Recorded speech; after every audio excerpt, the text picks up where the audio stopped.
سوال نمبر 24، مسافر کے لیے روزہ رکھنا بہتر ہے یا نہیں رکھنا بہتر ہے؟ بعض لوگ یہ سمجھتے ہیں کہ مسافر روزہ نہیں رکھ سکتا ہے، بعض لوگ یہ سمجھتے ہیں کہ مسافر کو روزہ رکھنا ہی چاہیے کیونکہ پرانے زمانے میں تکلیف تھی، ابھی سہولت کا زمانہ ہے، اب روزہ چھوڑنا جائز نہیں۔ صحیح کیا ہے؟ صحیح یہ ہے کہ ایک آدمی اگر ایک دم اے سی والے پلین میں سفر کر رہا ہو اور اس کی مالش کرنے والے، ہاتھ پاؤں دبانے والے، ہوا اس کو کرنے والے بھی لوگ موجود ہوں اور اس کو کہیں بھی کوئی تکلیف نہ ہو، نہ بھوک لگے نہ پیاس لگے، کوئی تکلیف نہیں ہو، تب بھی اگر وہ روزہ چھوڑتا ہے تو اس کے لیے جائز ہے۔ کیوں؟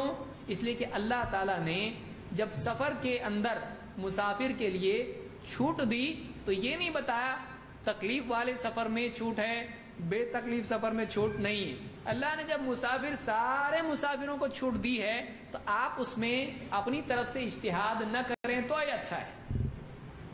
یہ سارے مسافروں کے لیے چھوٹ ہے۔ اللہ تعالیٰ نے کیا فرمایا؟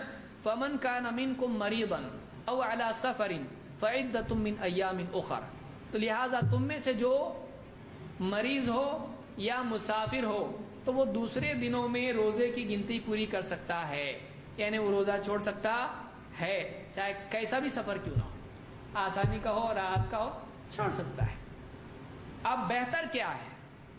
روزہ رکھنا بہتر ہے یا چھوڑنا بہتر ہے؟ زیادہ سہولت آدمی کی کس میں ہے وہ اس کے لیے بہتر ہے۔ مثلا ایک آدمی رمضان میں گرما گرم میں روزہ رکھ لیتا ہے، سب کے ساتھ میں چل سکتا ہے، اور سفر میں لوگ روزہ اگر وہ روزہ رکھ لے، دوسرے بھی روزہ ہیں، سفر میں روزہ رکھنا جائز ہے، اگر وہ روزہ دوسروں کے ساتھ رکھ لیتا ہے روزہ ہو جائے گا اس کا۔ لیکن رمضان جب چلا جائے گا اور سب کھا پی رہے ہوں گے، گھر والے بھی، تو ایسے میں اس سے روزہ ہوگا نہیں ہوگا، مشکل ہو جاتا بعض لوگوں کے لیے روزہ رکھنا۔ عین شعبان آتا اور ایک دم شعبان ختم ہونے لگتا تب جا کر اس کے جاگنا شروع کرتا ہو کہ اب روزے میرے باقی، اور پھر لگاتار اتنا ٹائم باقی نہیں رہتا اس کا کہ روزے رکھ پائے، روزے رہ جاتے ہیں۔ پھر امام صاحب کے پاس آتا قضا کرنا کہ فدیہ دینا، کہ دونوں کرنا کہ دونوں نہیں کرنا، کیا معاف؟ تو آدمی اگر کوئی ایسا ہے جس سے بعد میں نہیں ہوتا، بعد میں تکلیف ہوتی اور ابھی سہولت ہے، تو افضل اس کے لیے ہے کہ وہ سفر میں روزہ رکھے۔ لیکن اگر کسی کے لیے سفر تکلیف والا ہے، مشقت والا ہے، اور بعد میں وہ سہولت سے رکھ سکتا ہے، آسانی بعد میں ہے اب نہیں، تو اس کے لیے بعد میں رکھنا بہتر ہے۔ آسانی اب ہے روزے میں، بعد میں نہیں، تو اب رکھنا افضل ہے اس کے لیے۔ سمجھ میں آ رہی بات؟ جس میں آسانی ہے وہ بہتر ہے۔ کون بتا رہا ہے؟ اللہ کے نبی صلی اللہ علیہ وسلم۔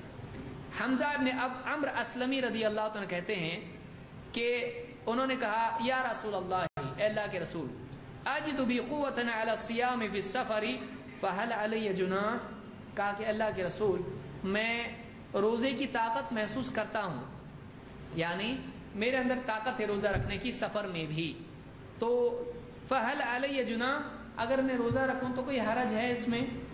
کیونکہ اللہ نے تو کیا کہا ہے، جو مسافر ہو وہ دوسرے دنوں میں روزہ رکھے، تو میں رکھ سکتا ہوں روزے میں، سفر میں روزے رکھ سکتا ہوں، تو اگر میں رکھوں تو کوئی مسئلہ ہے؟ یعنی نہیں رکھنا چاہیے کہ رکھنا چاہیے؟ فقال رسول اللہ صلی اللہ علیہ وسلم ہی رخصۃ من اللہ، یہ جو روزہ نہیں رکھنا جو ہے سفر میں، یہ اللہ کی طرف سے رخصت ہے، آسانی ہے، چھوٹ ہے۔ فمن اخذ بها فحسن، جو اس چھوٹ کو لے لے تو یہ اچھا ہے۔ ومن احب ان يصوم فلا جناح علیہ، اور جو روزہ رکھنا چاہے اس پر کوئی گناہ نہیں۔ اس کو امام مسلم نے روایت کیا ہے۔ سفر میں روزہ چھوڑنا اللہ کی طرف سے چھوٹ ہے، جو چھوٹ لے لے اچھا ہے، جو روزہ رکھے کوئی پرابلم نہیں، معلوم ہے افضل روزہ چھوڑنا ہے۔ اصل کیا ہے روزے، کیونکہ اللہ نے ترغیب کس کی دی؟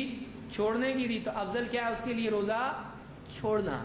لیکن اگر آدمی کی حالت دوسروں کی یہ جنرل رول ہے، علی الاطلاق روزہ چھوڑنا افضل ہے سفر میں، کیونکہ اللہ نے اسی کی طرف اشارہ کیا ہے۔ لیکن اب کوئی آدمی ہے وہ رکھے کہ نہیں، اپنے اعتبار سے سوچے، تو اس کے لیے بہتر کیا ہے؟ آئیے دیکھتے ہیں۔ بخاری کے الفاظ ہیں، آپ نے فرمایا ان شئت فصم و ان شئت فافطر، اگر تو روزہ رکھنا چاہے رکھ، چھوڑنا چاہے چھوڑ. ایک اور روایت جس کو تمام نے اپنے فوائد میں ذکر کیا ہے، اللہ کے نبی صلی اللہ علیہ وسلم نے فرمایا ایُّ ذالک ایسر علیک ففعل، تیرے لیے جو آسان ہے وہ کر، تیرے لیے جو آسان ہے وہ کر. اگر روزہ رکھنا آسان ہے بعد میں مشکل ہے رکھ، اگر روزہ چھوڑنا آسان ہے بعد میں مشکل ہے، بعد میں آسانی تیرے لیے بعد میں رکھ، اگر چھوڑنے میں تکلیف ہے تو. اگر روزہ رکھ سکتا ہے رکھ، اگر روزہ رکھنا مشکل ہے چھوڑ دے اس کو. تو تیری آسانی جس چیز میں ہے وہ تو کر. ایُّ ذالک علیک ایسر ففعل، یہ روایت صحیح اور صحیحہ میں امام البانی نے اس کو ذکر کیا ہے.